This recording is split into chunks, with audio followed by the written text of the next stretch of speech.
Mengenal Zoom fatigue, sindrom yang muncul karena lelah nge-Zoom.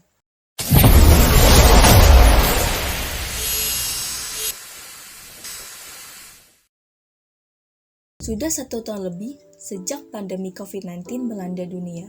Sudah 1 tahun pula kita menyesuaikan diri dengan kondisi yang serba online. Tidak dipungkiri, perubahan gaya hidup ini sesungguhnya tidak mudah dijalani.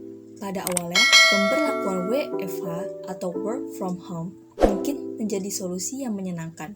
Dengan belajar atau bekerja dari rumah, segala pekerjaan akan lebih fleksibel. Tidak harus bangun pagi-pagi, cukup duduk manis depan laptop, menghadiri rapat secara virtual, dan ya, selesai.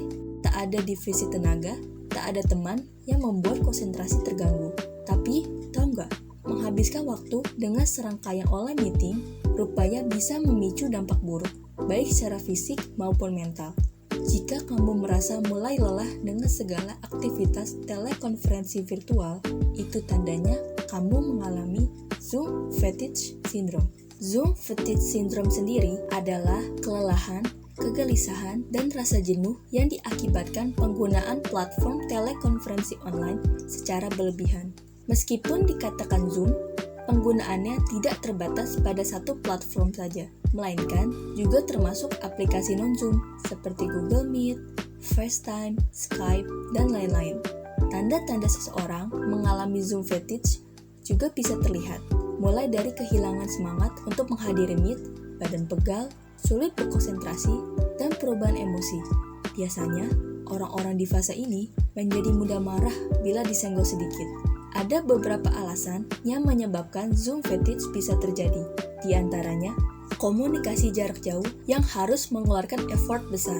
Saat kita berada dalam percakapan tatap muka, tentu kita terbiasa menerima isyarat-isyarat nonverbal dari lawan bicara. Entah itu raut muka, gerak tubuh, hingga kontak mata. Akan tetapi, dengan komunikasi yang terbatas pada layar monitor, kita harus bekerja lebih ekstra demi mencerna isyarat tersebut. Jika harus memberikan respon pun, kita mesti memberikan gestur yang benar-benar menunjukkan bahwa kita memahami informasi yang disampaikan. Belum lagi, kita dihadapi dengan berbagai distraksi yang sulit dihindari. Seperti ketika pembicara sedang open cam, kita bisa melihat apa saja yang berada di balik punggungnya, entah itu dinding kamarnya atau figurannya yang menggantung. Ada pula wajah-wajah lain begitu banyak muncul di monitor dengan segala distraksi yang mereka miliki. Melelahkan sekali bukan? Menuntut diri berpenampilan baik. Ada kalanya kita diharuskan menampakkan wajah saat rapat virtual, namun tanpa disadari. Hal ini membuat kita secara tak sadar menuntut diri untuk berpenampilan baik. Berpasang-pasang mata seakan mengawasi gerakan kita, menciptakan sensasi menegangkan. Melihat wajah sendiri di layar secara terus-menerus juga membuat stres. Kita jadi lebih mengkritisi diri, berusaha lebih performatif, dan tak melakukan kesalahan, supaya tak mendapat judgement. Mobilitas fisik dibatasi. Berjam-jam duduk di tempat yang sama dapat memicu kegelisahan. Masih menyangkut pada tuntutan diri untuk terlihat baik, sebagian besar kamera yang menyorot menampilkan wajah membuat kita sungkan melakukan aktivitas lain. Pada akhirnya, tidak hanya menyentil sisi mental saja, tapi juga berdampak pada fisik. Leher pegal, perasa mual, dan mata serta kepala yang berdenyut pun bisa menjadi gejala Zoom fatigue. Menurut Rosdiana Setianingrum, selaku Center Director MS School and Wellbeing Center, Zoom fatigue bukanlah gangguan psikologi. Tapi, bila hal ini terjadi dalam jangka waktu berkepanjangan, bukan tidak mungkin akan berpotensi mengganggu produktivitas dan kesehatan mental. Lalu bagaimana? Kan selama pandemi masih berlangsung, telekonferensi online tak bisa dihindari. Nah, berikut ini adalah beberapa tips yang mencegah kamu mengalami Zoom fatigue. 1. Jadwalkan rapat secara lebih bijak. Jika kamu adalah seorang guru atau bos, alangkah baiknya bila kamu memanajemen jadwal pertemuan virtual jangan terlalu sering.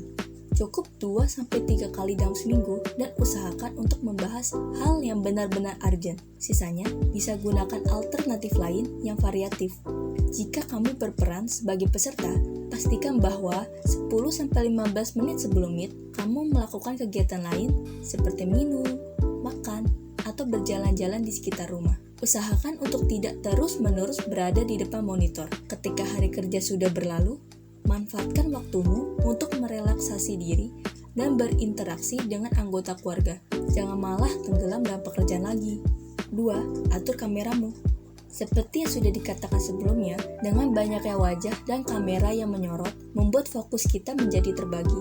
Oleh karena itu, sebaiknya minimalisir saja ukuran layar. Cukup sorot pada satu pembicara, tapi jangan buat dia memenuhi monitor secara full screen. Jika tidak diperlukan, kamu juga bisa mematikan self view supaya tak perlu melihat wajah sendiri. Sebaiknya juga gunakan fitur background bila tersedia. Dengan menggunakan fitur background, distraksi yang akan kamu terima pun akan berkurang. 3. Gunakan prinsip 20-20-20. Yang dimaksud sebagai prinsip 20-20-20 ialah suatu metode yang dicetuskan guna menjaga kesehatan mata dari penggunaan komputer atau gadget secara berlebih dan intens.